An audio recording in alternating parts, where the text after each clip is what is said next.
నిజామాబాద్ జిల్లా దర్పల్లి మండలం రేకులపల్లి దమ్మన్నపేట సల్పబండ తాండా వడ్డెర కాలనీలో గ్రామాల్లో శుక్రవారం మధ్యాహ్నం ప్రకృతి విలయ తాండవం చేసింది. బలమైన ఈదురు గాలులతో పాటు భారీ వర్షం, వడగళ్ల వాన గంట పాటు బీభత్సం సృష్టించింది. సల్పబండ తాండా మరియు వడ్డెర కాలనీలో రేకులతో కూడిన ఇల్లు నేలకొరిగాయి. విద్యుత్ స్తంభాలు విరిగిపడ్డాయి. వందల సంవత్సరాల నాటి మామిడి చెట్లు, చింత చెట్లు నేలకొరిగాయి. మండల వ్యాప్తంగా విద్యుత్ సరఫరాకు తీవ్ర అంతరాయం ఏర్పడింది. అధికారులు స్పందించి వెంటనే మరమ్మతులు చేపట్టి రోడ్లపై విరిగిన చెట్లు తొలగించి విద్యుత్ స్తంభాలను సరిచేయాలని ప్రజలు కోరుతున్నారు. దర్పల్లి నుండి దుబాకకు వచ్చే రోడ్డుపై చెట్లు, విద్యుత్ స్తంభాలు విరిగిపడగా రాకపోకలకు తీవ్ర అంతరాయం ఏర్పడగా వాహనాలను దమ్మన్నపేట మీదుగా దారి మళ్లిస్తున్నారు. సల్పబండ తాండా నాయకుడు శంకర్ మాట్లాడుతూ, సల్పబండ తాండా వడ్డెర కాలనీలో కూలిపోయిన రేకుల ఇంటి బాధితులను తక్షణమే ఆదుకోవాలని ఆయన విజ్ఞప్తి చేశారు. కూలీ నాలి చేసి జీవనం సాగించే కుటుంబాలకు తీరని దుఃఖాన్ని మిగిల్చింది. ప్రభుత్వము వేడికి తక్షణ సహాయం అందించాలని ఆయన కోరారు.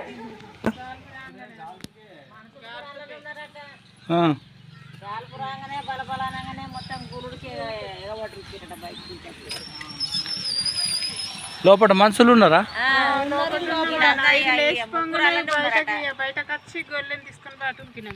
पाड़ेगी रेक से पाड़ेगी पर गए यार राम रे मैं कहीं चावल मार से भिज गए ఈరోజు ఎస్బి తాండా గ్రామ పంచాయతీ పరిధిలో వడగాల్పులు వాన కొట్టి రామావత్ ధర్యా అనే ఇంట్లో రేకులు లేచిపోయినాయి. అలా ఉన్న వంట సామాగ్రి, బియ్యం అన్నీ వర్షంతో తడిచిపోయినాయి. చాలా బీద పరిస్థితుల్లో ఉన్న ఒక గుడిసె వడగాల్ప వానతో ఈ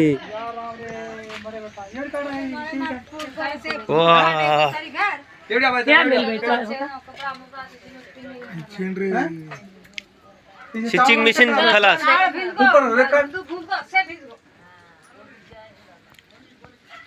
లోపల కూడా పోయినాయి. లోపల పోయినాయి మీద కూడా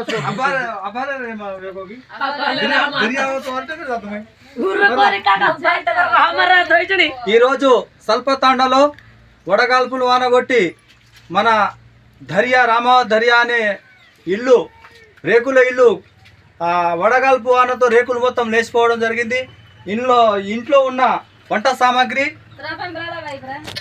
ఈ వర్షానికి మొత్తం తడిచి ముద్దయిపోయింది. ఈ బీద కుటుంబం ఇల్లది. ఈ రేకులు కైకిలు చేసో కంపోజ్ చేసో ఈ రేకులు కట్టుకున్న ఈ మనిషి ఈ వడగాల్పు అచ్చుట్ల ఈ అంత కూలిపోవడం జరిగింది. దీనికి వెంటనే స్పందించి మన దర్పల్లి ఎంఆర్ఓ కానీ అధికారులు కానీ స్పందించి ఈ బీద కుటుంబంకు వెంటనే ఆదుకోవాలని మా యొక్క విన్నపము. నేను సల్పతాండా శంకర్ నాయక్, మాతో పాటు కారబార్ బద్యా నాయక్, రామావత్ పంతుల్, రామావత్ గంగారాం తదితరులు వచ్చి వెంటనే ఇట్లా కూలిపోయింది అనగానే మేము వెంటనే వచ్చి ఇల్లుకు స్పందించి ఈ జరిగిన ఘటనకు మేము ఇక్కడ వచ్చి చూడడం జరిగింది. ఇటు విషయానికి ఉన్నంత అధికారులు, ఎంఆర్ఓ కావచ్చు, దీనికి ఎవరైనా కావచ్చు వెంటనే స్పందించి మాకు ఈ బీద కుటుంబం ఆదుకుంటారని కోరుచున్నాము.